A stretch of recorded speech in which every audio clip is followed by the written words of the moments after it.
Hello. Hi. Can you hear me? Hello.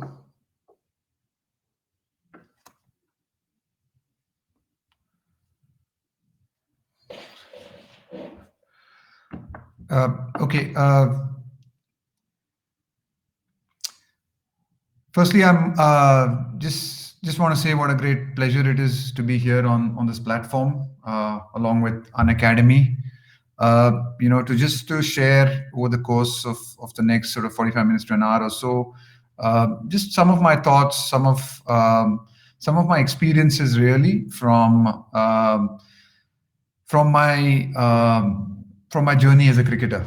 I think I'm not really going to try and give you a lecture or try and you know give you a lot of advice, but just to share, just to share a little bit of my own journey as a cricketer, and how that's impacted me as a person, and what are some of the things that I've learned myself, and some of the things that I've learned from watching so many other people. So, for me, it's been a privilege.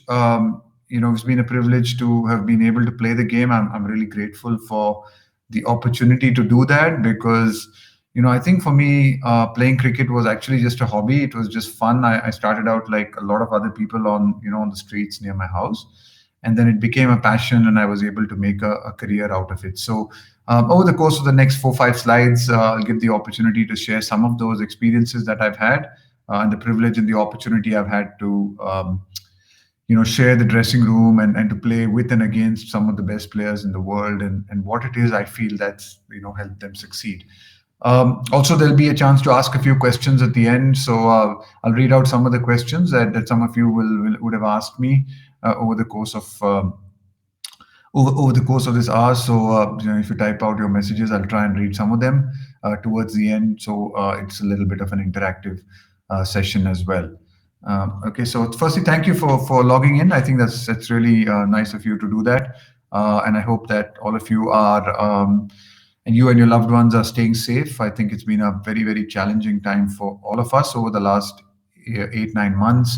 There seems to be a little bit of light at the end of the tunnel, but it's very important that we still stay safe and don't get complacent right at the end, because I think as we're seeing the vaccine come out, and as we're seeing, like I said, a little bit of light at the end of the tunnel, there's a very big chance that a lot of us might get complacent, and that can lead to a lot of problems for the healthcare workers and people who are trying their best to keep us safe and healthy. So please do stay on the guard. Please do the things that we've all been doing. I think we've done a great job in India of being able to stay on top of this, and let's not misstep up in the last leg. Okay. So I'll just run you through a few of the slides. I hope you can see them. Yeah. So just to share a little bit for a little bit of my journey as a young boy growing up. So I just I titled this slide "Big Dream in a Small Beginning" because I just grew up just loving the game. I know I can't. So when I grew up, my father, he loved cricket, and he loved sport, actually, not just cricket. I think my father loved sport, and he was an avid. So he played a little bit of cricket himself in his university days, but he followed cricket a lot, and I think so he's someone who I think some of my earliest memories are of actually in the old days of radios and transistors. We used to have a small one at home, and my father would sort of stay up late in the night or get up early in the morning, depending on where the test matches were being played, whether they were in Australia, England, or the West Indies. And my father would be sort of putting that little bit of transistor radio to his ear to try and catch the score and catch glimpses of it. So that's where to be honest, that's where I got the love of the game. I think I sort of just remember sitting with him and listening to commentary and asking him a lot of questions. And yeah, it sort of grew from there. I used to play with my friends on the streets, on the roads. So every evening after school, we'd chuck our bag and have something to eat, and then rush out and play whatever sport was we fancied, and whichever sport was the sort of the most popular one at that point of time kids, we would just play very really in love with cricket. I kept I sort of fell really in love with cricket. I was also very much an all-round sportsman. Like I said, I played different sports as a young kid, and I think that was really nice thing to be able to do. Um, um, so that was a really nice thing to do. But sorry. So that was a really nice thing to be able to do, was to be able to. It's just telling me that the framing is not particularly great, so I'm not really sure what they want out of it. Is this better? Is this um, try and set this up a little bit better? Better? Okay. Yeah, maybe you guys can. Is this closer? Better? Oh, now perfect. Okay, cool. Somebody's giving me some good advice. So yeah. So like I was saying, it was really nice to be able to play different sports as a young kid and in a very unstructured environment. I think that's something a lot of our children miss today, is just the unstructured nature of sport. I think just having the opportunity to just having the opportunity to play different sports is something that we probably miss. I think a lot of our younger generation miss today, and I was really lucky to have the opportunity to have the opportunity to play different kinds of sport. So yeah, so and just played a lot of hockey in school as well. So sort of grew up, went to St. Joseph's Boys High School, and played a lot of hockey in school, along with cricket, and took part in athletics. So just as a normal kid, just growing up playing different sports, but always at the back of my mind that I knew that cricket was probably going to be something that that I was really passionate about, and something that I truly fell in love with.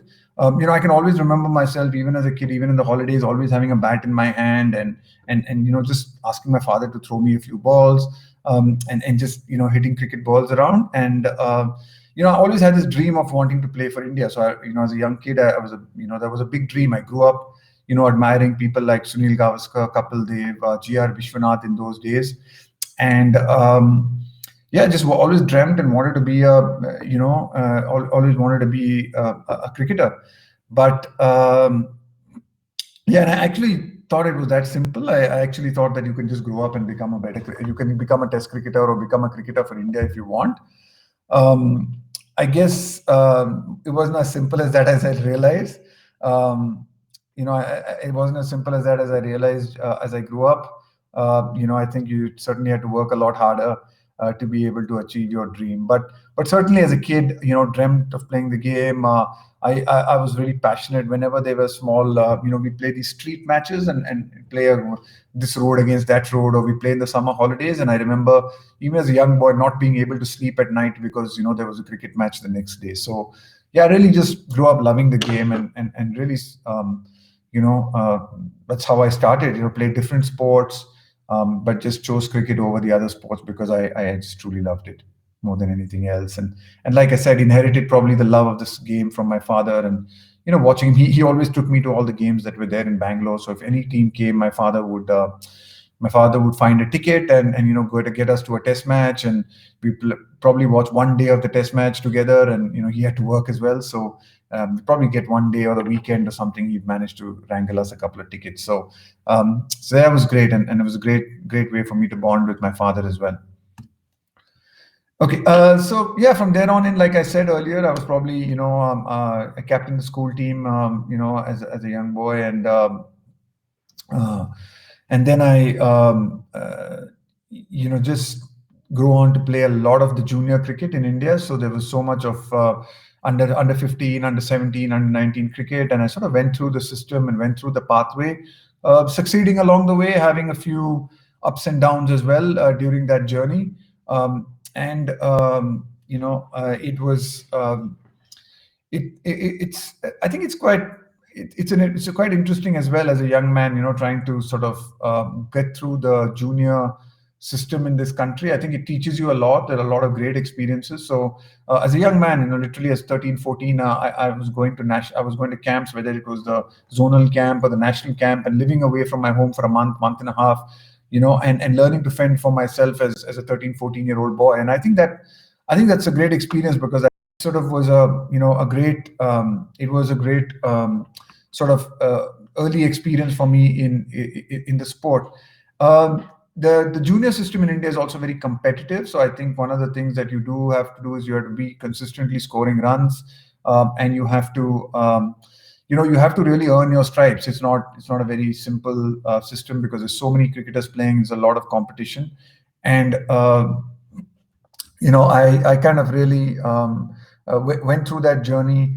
Like I said, there were a few ups and downs, and there were a couple of years, even in the under-19 team, when I kind of didn't score a lot of runs, but then there were other years when I scored a lot of runs. So just the love of the game kept me going. Just the clarity of having that dream of wanting to play for India and not wavering from that, and also just having that love of what I was doing. I just loved cricket, and even if I failed in it, it didn't really matter, because I just loved the whole experience of playing the game and being around the game, and just whatever it took to play the game. So even a failure in a lot of ways was, for me, it was another learning experience, if I can put it that way, and not something to get depressed by.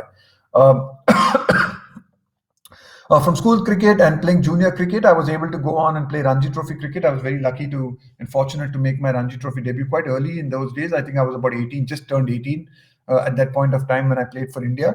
When I played for Karnataka. And and I was very lucky to start my in my first four matches for Karnataka, I scored 300s.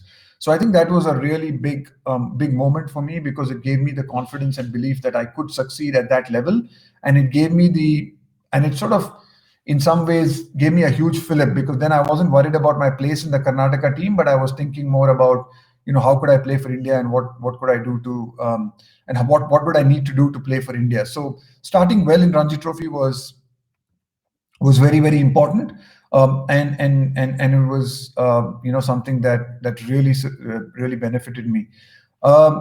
I will say that one of the challenges that you do face as someone going from junior cricket to sort of playing first class cricket or Ranji cricket, and I think a lot of you as young students will kind of experience that as well, when you go from say college and just out of university or schools and stuff, and going into a workplace environment which has a lot more senior people, a lot more experienced people.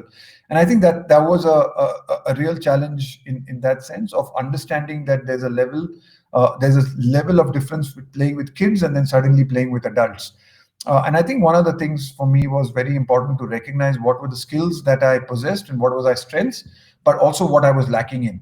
I think just looking around and discussing with my coaches and with the seniors, I got a good opportunity to actually get a sense of what are the skills that I needed to succeed in the first class level, and what would it be, what would I need to work on, look at my strengths and some of the areas I needed to improve on. And I think that's really important. I think when you step up a level, I think recognizing that at a different level, maybe some of the skills and some of the things that you have done at a level just below that or at a junior level probably might not succeed at a senior level, and you'll have to adapt and learn and be flexible. So I think really for me, I think that the success, my Ranji Trophy success and the early part of that success was, I think, a lot of it because I kept an open mind and I was really flexible, and I learned, I kept learning, I kept looking to improve, and didn't rest on the fact that, I've scored runs in under 19, so I'll automatically score runs in the Ranji Trophy. I think it doesn't work like that. And every level you go up, there are different challenges and there are different skills that you need to master and learn if you want to succeed at that level. So I think for me, the really important thing at that stage, from that transition, was keeping an open mind and learning constantly. And like I said, just starting really well in the Ranji Trophy was something that certainly helped me. It took me 5 years. It took me 5 years to be able to make my international debut in 1996. So I started off as an 18-year-old for Karnataka, but played for India at 23. And I think those 5 years were Absolutely phenomenal years for my growth as a person and as a cricketer. Because I think in Indian cricket, playing domestic cricket, I traveled all over the country. I played against some very experienced players. Like I said earlier, I learned about my strengths and my weaknesses. I learned what I was good at. It gave me time to work on work on some of the things that I needed to improve on. And I faced a lot of the insecurities of so very few of them actually get in, but I think those are insecurities that you certainly have to deal with. And I think one of the things, like I mentioned here, for me was very important at that stage was some very good advice I got, was to really control the controllables, as I say, having controlling the controllable attitude, in a sense that a lot of things in these situations you'll not be able to control. Like, I could never control what the selectors were going to do and whether they were going to pick me or not. I had no control over that. What I did have control over was my own preparation, my own attitude, my own hard work. And that's what I focused on. There's so many things in Indian cricket that are actually beyond your control. Sometimes, you can try the best you want, you can put in all the effort, and things still don't go your way. That is just the nature of sport. That's the nature of life, actually. But rather than getting depressed about it, I think if the attitude that I took was, look, what is not in my hands. What is in my hand is effort. If I can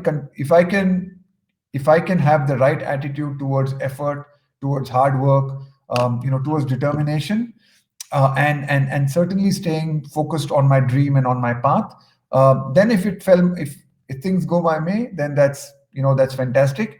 But if it doesn't go my way, then I shouldn't have any regrets. So yeah, I was lucky. I went through those 5 years. I learned a lot of ups and downs as well, and really earned my spot in the Indian team in 1996. So it took me 5 years to get into the Indian team, and yeah, it was probably one of the most proudest moments of my life so far, to be able to get the India cap and to walk out playing for India as a Test cricketer at Lords in 1996. I think that was probably one of my most proudest moments of my life. So yeah, so I think 96 was a really special year, and it was, I think, when I look back a lot on the success that I've had as a cricketer, a lot of the lessons that I learned during that time of insecurity, during that time of doubt, and the adversity that you face in domestic cricket, certainly helped me and prepared me for the challenges that lay ahead in international cricket. Again, it's almost another step. It's like, I don't know, it's like, it's like that Kaun Banega Crorepati, right? Every time you clear one path, you have to get to the next step, and then you go to the next step. So yeah, domestic cricket for me was another step, and getting on to international cricket from there was another one. So yeah, international cricket, I think, I didn't start particularly well in one-day cricket in the first few matches that I played, but I was lucky to be given the opportunity to tour England, and then started off my Test career very well with a 95 and an 84 at Lords and Nottingham in my first couple of Test matches. So yeah, I had a couple of really good years of Test cricket and one-day cricket, and I was part of the teams as well. And it was only in 1998 that I got dropped from the one-day team, and I think for me, again, it was a huge wake-up call, because at that point of time I genuinely thought that I was playing well enough not to get dropped, but the selectors thought otherwise. And when I came back and I reflected on my own performances, and I was lucky to have some very good advisors and a really wise coach who took me aside and said, look, I think if what's really important is that we look at your game and see how we can improve your game, rather than cribbing and moaning and being disappointed by what the selectors have done. Again, it's back to that attitude that I could not control the decision of the selectors, but I could certainly go back and work hard and try and make a comeback. And that's what I did. So in 1998, I didn't play any one-day cricket, but was really able to fight my way back at the end of the year through sheer hard work and learning new skills. And it's those skills that I learned in 1998 when I was away from the team and when I was dropped, that held me in good stead for the next 10 years. So if if when I look back on it, I think it was really good because it gave me an opportunity to it was a really good wake up call for me, to be able to learn from that, from that experience of being dropped from the team. And if I hadn't got dropped, maybe I probably wouldn't have learned, I wouldn't have developed those skills, and I would have got dropped somewhere along the line. So I think, but it was not about being dropped. I think I look back on it and say that I think I had the right attitude to focus on, and to focus on improving my skills, and that's something that I certainly did through that period, and something that helped me in very good stead. So I would advise a lot of you that there is certainly going to be times when you're going to face adversity. There's going to be times when you think things aren't working for you.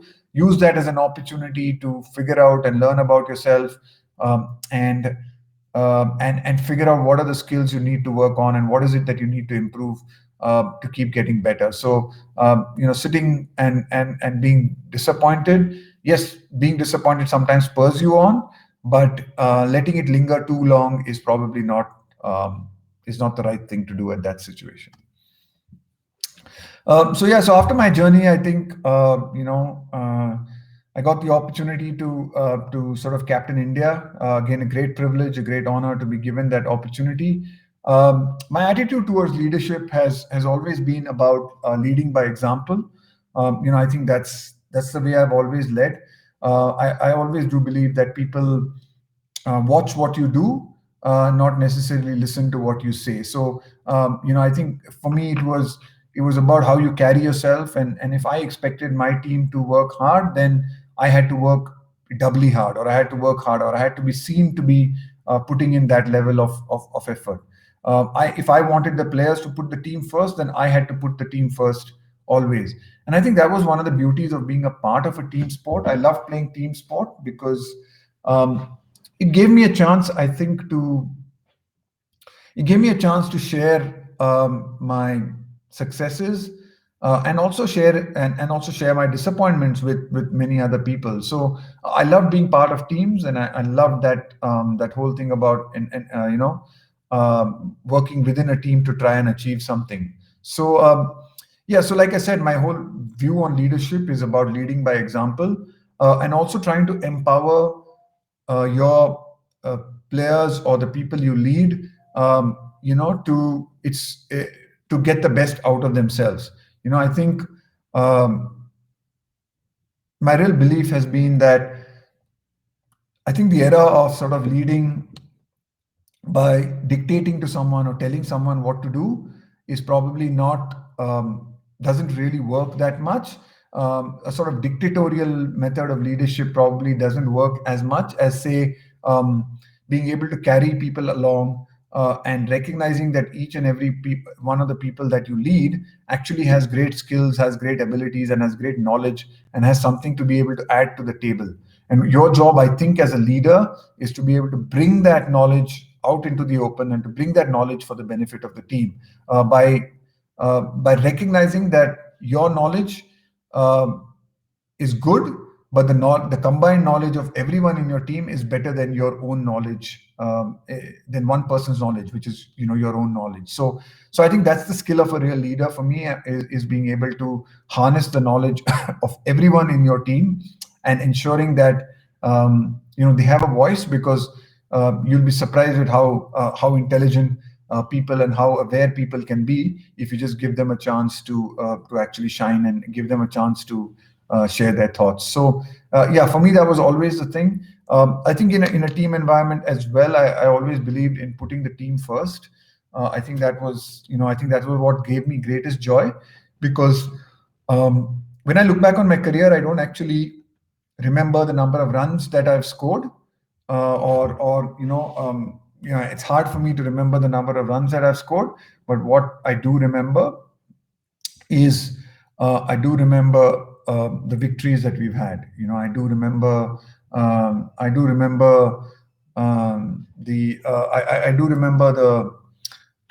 memories. I do remember the occasions. I remember what it felt like after we won the test match in Australia or when we won a test match in Pakistan. I think those are the kind of memories that stay with you. It's not necessarily the statistics.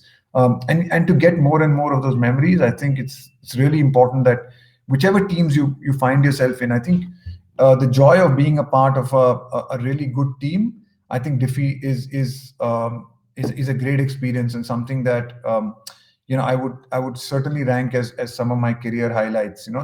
The victories we've had, the teams that we've been part of, and the wins we've had, that would certainly rank a lot above the statistics. Rank above the statistics that I have or the hundreds that I've scored. So I think that would certainly be able to lead the team and win series in the West Indies and win series in England as a captain. And of course, there was also the disappointment of not being able to do well with the team in the World Cup. And so, like with everything else, I think you have your share of successes, but you also have your share of disappointments from which you got to learn and which you got to bounce back and learn to take it on the chin and accept that sometimes things don't go your way and there are mistakes that you've made. But what is it that you're going to do to correct it, and how are you going to learn from them? So, I think that for me was just my attitude towards a lot of the losses that I had. Okay, so I was just, I was thinking about, some of the things that were important to me in my journey, or some of the things that I saw that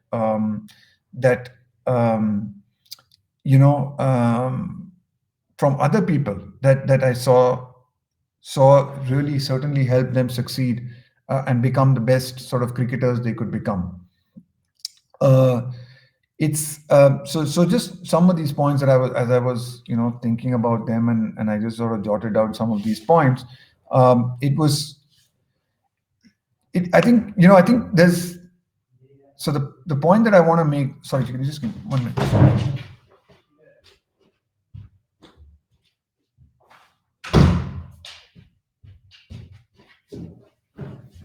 Sorry, the door just opened. So the point that I was trying to make is that everyone there's a lot of talent. I think once you go up a pyramid, and as you go on in your careers and in your journeys, one of the things you'll realize is that you will always come up against, or you'll work with people who have great amounts of talent and a great amounts of ability. So as a cricketer, when you're playing at a junior level and as you're playing as a youngster, sometimes you can get away by sheer talent because you're just more talented than the other kid, or you've hit more balls, or you've just got more practice than the other person. But as you go higher and higher, you suddenly come across people who are equally as talented as you, in fact, even more talented than you. I think to think that you're the most talented person would probably be really egoistical. So you come up against really much more talented people, and I think that's when qualities like this, qualities of focus, determination, patience, humility, and calmness, for me are the ones that make the difference. For me, these are the ones that will finally define whether you're able to succeed or not. So just going through sort of each and every one of them, one by one. So just thinking about, I just think being able to focus on your task. I think, there are a lot of times when there are going to be many distractions. There are going to be many things that are going to change for you in your life, and you're going to be. There are many experiences that will happen, but if you're very clear about what your dream is, and being able to focus on it and give it everything you've got, I think certainly gives you the best chance to succeed. Any dream, any big dream, or any big challenge that you want to overcome requires a focus and a dedication towards it. And it has to be, I wouldn't say completely single-minded because I won't be unfair, but it certainly has to be a large part of what you do in your life. I think while there is a space, always a space, I think for various things in your life and family and friends, and we need that. We need a little bit of relaxation. But at the back of your mind, I think recognizing that and focusing on that dream and not wavering on that path I think is very important if you're really aiming to achieve something, exceptional. Being exceptional is not easy, and it requires a certain level of focus. So that brings me to a similar thing like determination. I think no journey is not going to have its challenges. No journey is not going to require you to every journey is going to have a certain amount of adversity. It's not every time that you're going to succeed. It's not every exam that you're going to succeed in. But having that determination and that desire, I think is very, very important in times like that. Just pulling up your socks and getting the job done. Sometimes even when things aren't necessarily going your way, being determined. I think we've seen that in the last couple of days with the Indian team. I think we just saw that an incredible fight back and a sort of incredible defiance by the Indian team, and that was sheer determination. That was sheer just grit from all the players, and there are so many of them you can name who just were extremely determined to ensure that we would draw that particular test match in spite of the adversity. So I think you'll be called on many times in your career, and the easy thing to do in times like this is to just take the easy route, but pushing yourself and being determined through the challenges that you're bound to face. I think is something that will certainly define you as a person, and define where you see yourself in the future. Uh, Again, the other one is patience. I think we all require a lot of patience. I think there's a lot of. I think in the modern world, we in the modern instant world of fame and social media and celebrity, a lot of the things that are missing. One of the things that's really probably becoming a bit old-fashioned is patience. People want immediate success, and like I said, I think that's um, I think people need to have patience. They need to recognize that a path needs to be followed, and to achieve great things takes time. It doesn't happen overnight. It requires a lot of preparation. It requires you to recognize that learning new skills and improving is not something that you can get with some magic mantra or some tablet. It has to be earned. It has to be earned through practice. It has to be earned through just repetition, and that requires patience. So being patient, I think, is very important. I think a lot of times people want instant success. They want to play a little bit, they want to do something, and they want great jobs, and they want to be in the team. But I think you need to go through that journey. And I think your chances of succeeding in your whatever you've chosen to do is much better, and your longevity and your consistency in what you do is going to be much better if you've gone through the journey and you're patient through the journey and you've learned your skills through the journey. So I think being patient is very important, and not expecting immediate results or fast results. You can't just hope for doing some one course and hoping that you're going to crack it. It takes a lot of effort, time, and patience, and be ready to do that. The other thing is humility. I think being humble is, I think humility and just recognizing that there are things that you can control and things that you can't control, and sometimes recognizing that you've been very lucky as well along the way. I think we can look around our country and see so many people who probably don't have the opportunities that we have, and I think this pandemic has been a great lesson for all of us.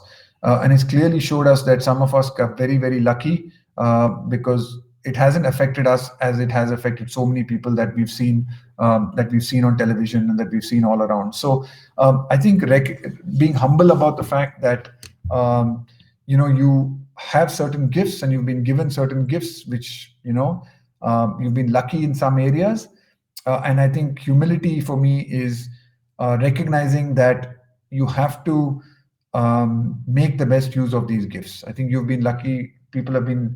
I certainly felt I was very lucky to be given the gift to be a cricketer, and I was very humble about the fact that there was a gift that was given to me, and I needed to make the most of it. I think that was my way of showing humility, in the fact that recognizing that fortune had played a part in my career, but after it had played a part, then I was going to do my very best to get the best out of myself. Um, I think calmness as well. I think one of the things that happens a lot, and especially happens a lot in cricket, because we see a lot of success and failure, is that we get carried away very quickly, and we lose balance and calmness. So when you succeed, you can be on a high, you can be very happy, and you're very excited, and everyone you want to celebrate. But when you fail and you don't score runs, then you're very disappointed, you're down, you're depressed, and I think that's not very good. So those highs and lows, I think, are not good. Being balanced and being calm through whatever life throws you, I think gives you a really good chance to succeed in the long run, because you maintain your emotional balance. And um, I think maintaining your emotional balance and emotional energy is very, very important. So I think staying calm certainly is something that benefits you in the long run, especially if you're looking for a long, consistent, and successful career, or a long, or even if it is to try and crack the exams or do well in particular courses. There are days when you'll feel that you're on top of your course, or you're top of your program, and then the other days when you find that things aren't working for you. But staying calm through that and staying balanced through that certainly gives you the best chance to get it right towards the end. So yeah, I would certainly say focus, determination, patience, certain amount of humility and calmness go a long way in defining who you are, and certainly the things that I feel certainly helped me in my career. So yeah, so that's really that was sort of my bit, and that was sort of some of my learnings from the sort of sport that I had. Yeah, it was a privilege to share that some of that with you. I hope some of that resonated with you. A lot of my learnings came from the field of sport.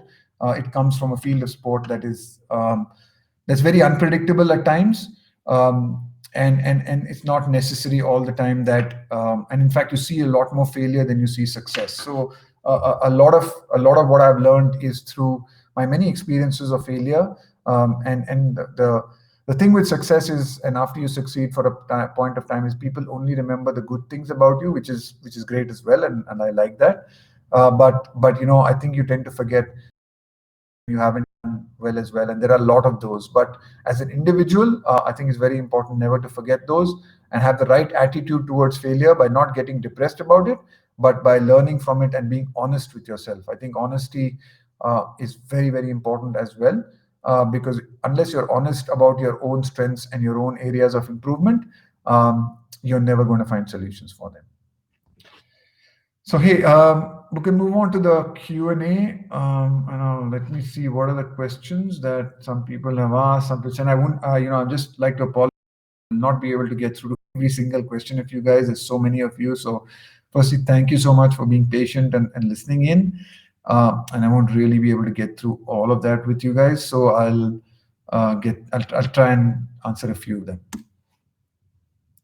How did you make? So it's this Shashwata Panigrahi who asks, how did you maintain your focus and patience on the pitch, especially for such long hours? Please share your secret and tell us how students can cultivate this quality. Okay. I think it needs to be learned. So it's a skill. I think for focus and patience is not something that you're born with.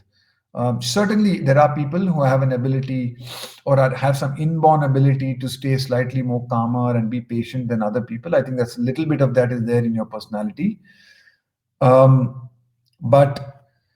a little bit of that, I think, in the cricketing context, needed to be learned by me. I think, and that comes with practice. So recognizing that focus and patience were important, and then practicing it on the pitch. Like you said, you asked me the question, for such long hours on the pitch, until you do it time and time again, until you get that confidence of doing it. It doesn't become second nature.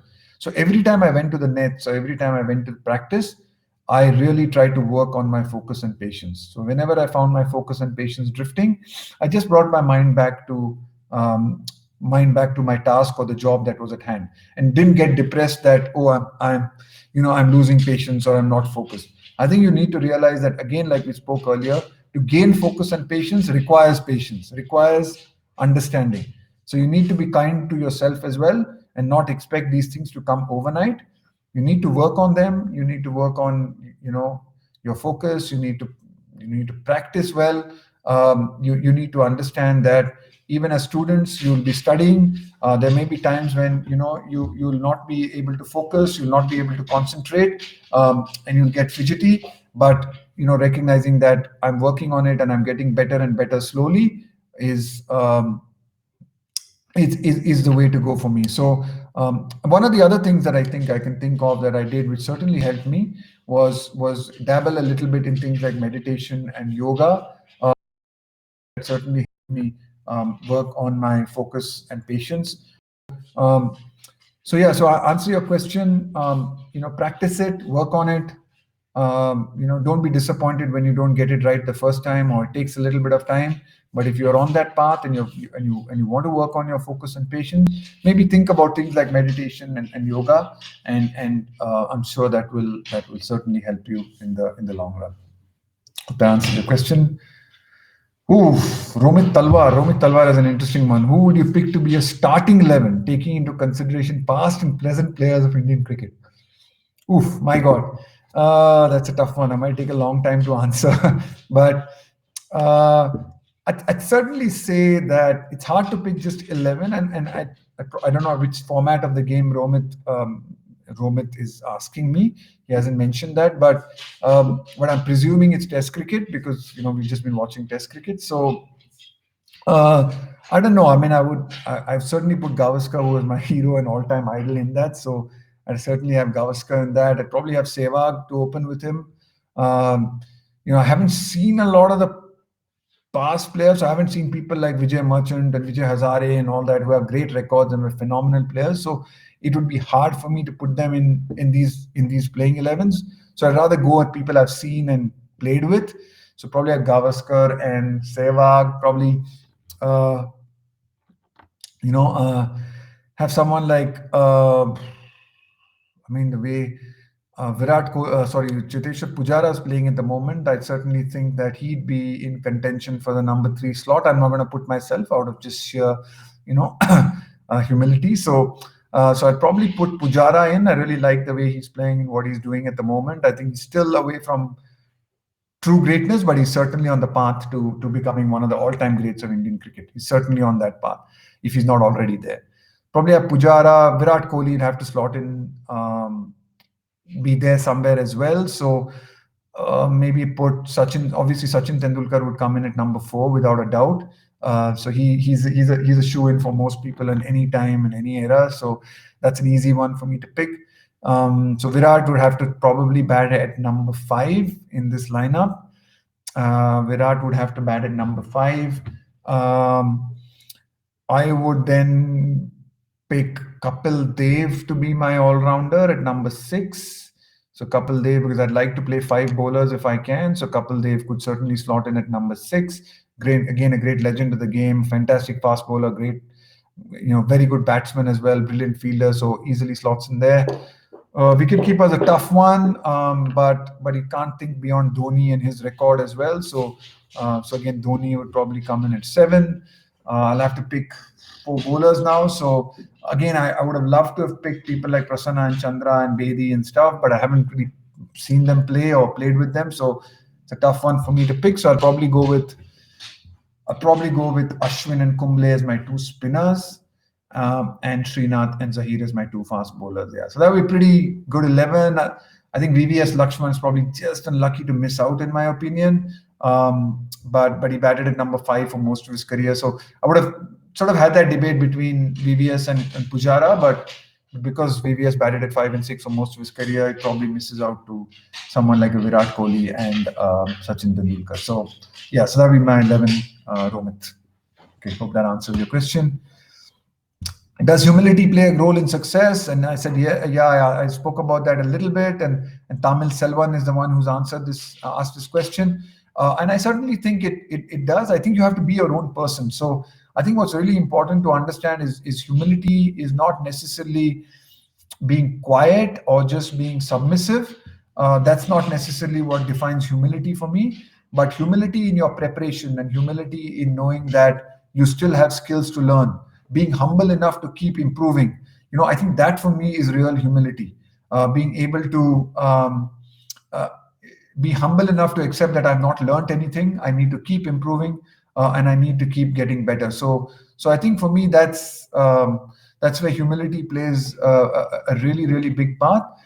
Yeah, I mean I think also not getting carried away by your success is great, and that's fine. But uh, I think the most important part of humility for me is the fact that being humble about how much you actually need to learn, and how consistent you need to be able to succeed. You can't get, like I was saying earlier in my presentation, you can't get carried away by success and depressed by failure. But being humble in the process, and being humble in the fact, and recognizing and being humble enough to having that humility, having the humility to say, no, I need to work hard. I need to keep improving myself if I want to succeed, is very very important. So Thomas Elvan, I hope that answers your question. How can balance one's Udita asked me, how can one balance family expectations but also fulfill their own passion and interest? It's a very good question and not an easy one to answer. I think anytime you need success, you need a really supportive family. And I think that's, I've been very lucky and fortunate right from the time of my parents and now my wife and kids. They have been very, very supportive.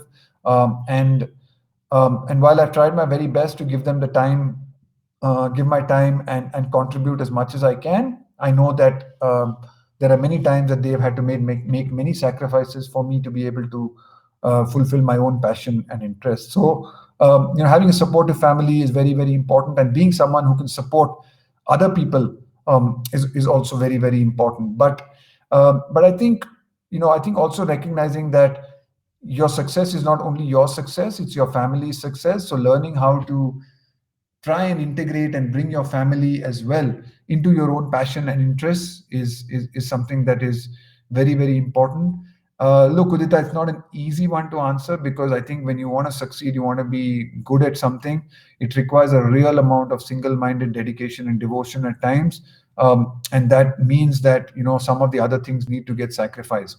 I would say this, that certainly after what you're trying to achieve, the family must always come next, and you have to try and find a way to find that balance. And there'll be times when you may not be able to achieve the perfect balance in that situation, but certainly making an effort to balance those family expectations is very important, and finding a way to do that, because in the end that's also what gives you satisfaction. I think just achieving success on your own, and being so single-minded about it that you don't take other people along, or you don't carry your family along with you, can be a very lonely success, and it will not bring you true happiness. It might bring you success, but it will certainly bring you bring you much happiness. So I think if you're looking for a balanced life and a happy life, then I think balancing that need to be focused and determined and single-minded with the family is very very important. So yeah, I hope that answers your question. Not an easy one, Udita, I must admit. It was never an easy one for me as well. When you look back on your cricketing career, what is the one moment that never fails to bring a smile on your face? That's Mr. Gopal Krishna asked me.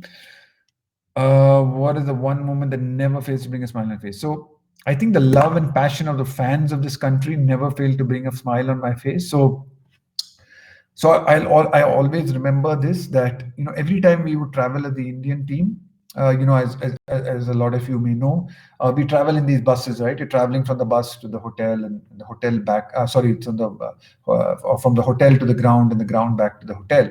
We sort of do that in every city we went to. Every city, so many cities: Calcutta, Delhi, Bombay, Patna. So many cities that I played in all over the country: Ranchi or Tamil Nadu or Trivandrum. I mean, so many cities that I played in, and we would travel in the bus, and you travel in the bus from place to place, and I would always put my curtains, open up my curtains so I could look outside. And it was amazing that the number of young kids, boys, girls, elderly people would just when they saw you coming, or just when they saw your face, how their face would light up, and they would give you a lovely wave, or they would just they would bring a huge smile on your face. And I think watching that and just being able to do that, as a cricketer, makes me feel really privileged. I don't feel that I did anything special. I just played the game. I was just a cricket player. I was good at cricket, and I just did that, and it was a hobby, and it became my profession. But I was very lucky that through my cricket, I was able to bring a smile to a lot of other people's faces. So to answer your question, Gopal Krishna, the thing that still brings a smile to my face is imagining the smile of the people. Imagine the smiles that we were able to bring onto the faces of other people.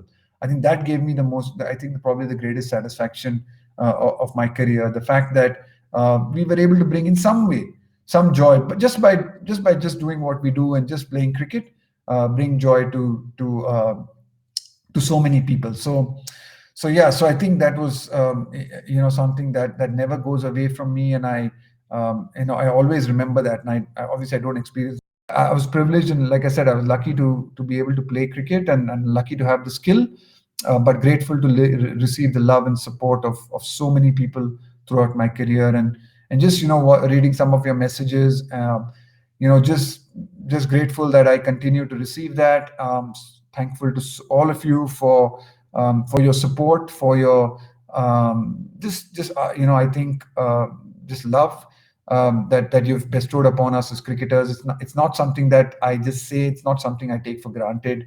It's something that I'm truly grateful for. So thank you very much. Thank you very much for all of this. I'm really appreciative as well of the fact that all of you have come in, taken out your valuable time, and taken the trouble to listen in to me over the course of almost an hour now.